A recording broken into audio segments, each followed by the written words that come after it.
கேரளா, புதுச்சேரி, அசாம் ஆகிய மாநிலங்களில் மட்டுமே தேர்தல் முடிந்துள்ள நிலையில் தமிழ்நாடு, மேற்கு வங்கம் ஆகிய மாநிலங்களில் தேர்தல் முடியவில்லை எனவும் இந்த வேளையில் தொகுதி மறுசீரமைப்பை அவசரமாக செய்ய வேண்டிய தேவையே இல்லை என்றும் நிதானமாக விவாதித்து செய்ய வேண்டிய பணி என்றும் நாம் தமிழர் கட்சி தலைமை ஒருங்கிணைப்பாளர் சீமான் தெரிவித்துள்ளார்.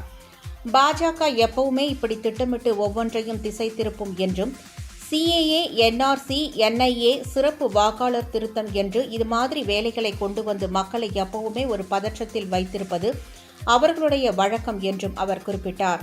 தற்போது 6 சட்டமன்ற தொகுதிக்கு ஒரு நாடாளுமன்ற உறுப்பினர் என்ற அளவில் இருப்பதை தற்போதைய மக்கள் தொகை அடிப்படையில் 3 சட்டப்பேரவை தொகுதிக்கு ஒரு நாடாளுமன்ற உறுப்பினர் என்று கொண்டு வந்தால் அனைவருக்கும் உரிய பிரதிநிதித்துவம் கிடைக்கும் என்றும் அவர் குறிப்பிட்டார்.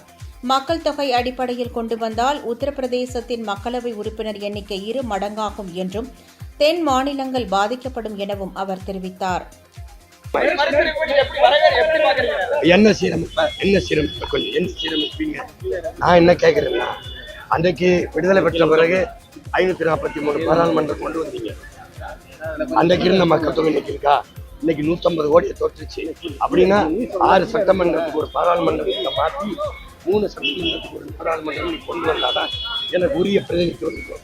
அப்படி கொண்டு வரல. இல்ல என்ன சீர்திருத்தம் பண்ண போறீங்கன்னு சொல்லுங்க. மக்கள் தொகை அடிப்படையில் நீ என்னை குடும்ப கட்டுப்பாடு என்னுடைய பாப்புலேஷன் மக்கள் தொகை கட்டுப்படுத்திட்டேன். மற்ற மாநிலம் உத்தரப்பிரதேசத்தில் அவனுக்கு அதிகமாக வந்துடும். மக்கள் தொகை எண்ணிக்கையில் எனக்கு குறைஞ்சு போயிடும். அப்படி வரக்கூடாது. இல்லை அந்த மாதிரி வரக்கூடாது.